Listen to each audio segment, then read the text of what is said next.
one uniform shape. Right there, that's the noise. So you might have heard the phrase, chase a growth ring. Now, what does that actually mean? So this is an example stave that I'm working on.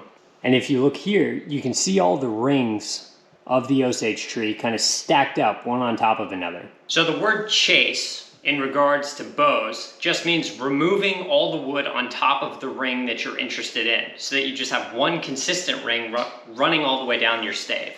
Now, what tool do you use to do that? You use a draw knife. Okay, now chasing a growth ring can sometimes be intimidating because a lot of people think growth rings are really thin and that it's super hard to remove the overlying wood without damaging the ring that you're after. So let me give you a few tips. When you're chasing the ring, you want to have the bevel down, giving you further control. Another tip is to strip away the entire width of the stave that you're working on. All this is part of the ring that I'm after. This is all overlying ring. You don't want to chase the ring that you're after down one side the entire length. You want to keep this strip almost like a horizontal bar and go down. Let me show you how easy it can be.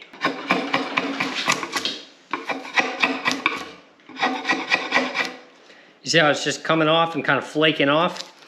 So Osage has two types of wood and two types of growth. Let me take you back to the end so I can show you what I'm talking about. Okay, so you see how it's kind of alternating between dark and light? The dark is late growth and the light is early growth. So if you add a dark and a light layer together, that's 1 year's growth. And now when you're scraping off a ring, you're gonna choose one of the dark rings to go after because the light rings are kind of porous, pithy, chalky. Those are all adjectives that people use to describe that lighter wood. But that's kind of like a separation layer. This kind of porous, chalky layer that's very pale in color, that's some of the early growth.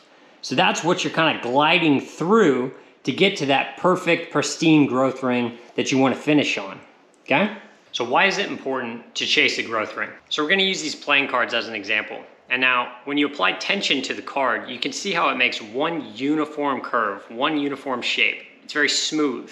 Now, in contrast, these two cards are gonna represent the ring that we're after, the face down card, and the face up card is gonna represent the overlying ring, right? And now if we apply tension to these, you'll see a very interesting thing happen. The overlying ring wants to lift up.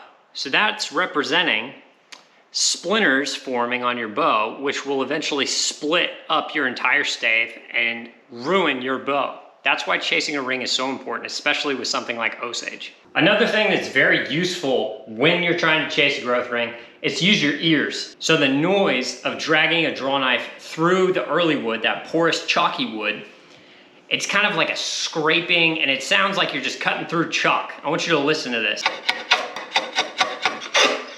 Sounds almost kind of crispy. Now, one last thing that I want to give you guys tips on is how to cover around a knot, because that's kind of intimidating to some. Let me give you a few tips. Tip number one, take your time, be patient, don't rush. Second tip is go around the knot, right? So that you have the whole thing cleared out except for the surrounding area, right around it. Bevel down. That'll allow better control, especially when you're dealing with knots. Now, we're also never gonna drag through the knot. So you can go up to it, but never through it.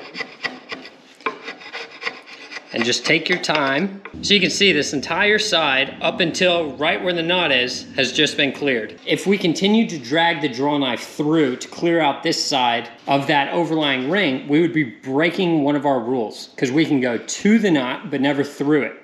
So now we're gonna kind of 180 and we're gonna do the exact same thing. So you can see this chalky, pithy wood right here. We're just gonna dig up under that, bevel down still, and do the exact same thing. And what I like to do is when I get about to the knot, I kind of leverage the wood up. And that really helps. Just kind of go slow. Remember, patience. Don't rush. You can kind of pick off some stuff, see how you're doing. You come in, finish it up with just some final scrapes. We've just got a little bit of wood on the lateral portion of that knot. Just use the very end of your draw knife. Just go very slowly. You shouldn't have any issues. We finished chasing that ring, and that stave is honestly not too far off from becoming a bow just like this one. If you have any other topics that you want me to elaborate on or kind of go more in depth on, drop those in the comments. I really appreciate all you guys who watch the videos and tune in week to week. But yeah, that's all I got for you today.